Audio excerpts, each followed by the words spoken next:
এখানকার সাধারণ মানুষের জীবন অতিষ্ঠ হয়ে উঠেছিল। এমেসা ও কিন্নাসরিনের সমস্যার আপাতত সমাধান হলে আবু ওবায়দা তার বাহিনীর বৃহত্তর অংশকে বিভিন্ন ভাগে বিভক্ত করে সিরিয়ার উত্তর অঞ্চলে রেইড পরিচালনার জন্য প্রেরণ করেন।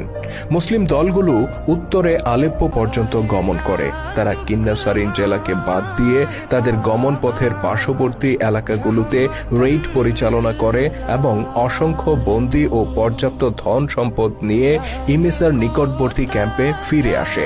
জিজিয়া প্রদান ও আনুগত্য প্রদর্শনে সম্মত হলে ওই বন্দীদেরকে তাদের পরিবারের সদস্য ও মালামাল সহ মুক্তি দেয়া হয় এবং তাদেরকে নিরাপত্তার নিশ্চয়তাও প্রদান করা হয়। এভাবে গ্রীষ্মকালের অধিকাংশ সময় অতিবাহিত হয়। ইতিমধ্যে মদিনায় খলিফা ওমর রাদিয়াল্লাহু তাআলা আনহু অধৈর্য হয়ে পড়েন। ফিলিস্তিনে আমর ইবনুল আসের নেতৃত্বে সন্তোষজনকভাবে অভিযান অগ্রসর হচ্ছিল, কিন্তু সিরিয়ার উত্তর অঞ্চলে অর্থাৎ আবু ওবায়দার সেক্টরে কেমন যেন একটা স্থবিরতা বিরাজ করছিল।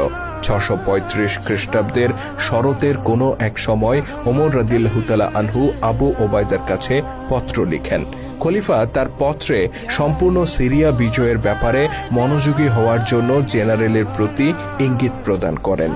পত্র পেয়ে আবু ওবায়দা রাদিয়াল্লাহু তাআলা আনহু যুদ্ধ পরিষদের সভা আহ্বান করেন।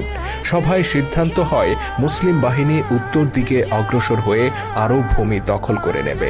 যদিও 1 বছরের চুক্তির কারণে তারা ইমেসা ও কিন্নাসারিন আক্রমণ করতে পারবে না, তথাপি অন্যান্য এলাকা আক্রমণ করে দখল করার ক্ষেত্রে এই চুক্তি কোনো বাধা ছিল না।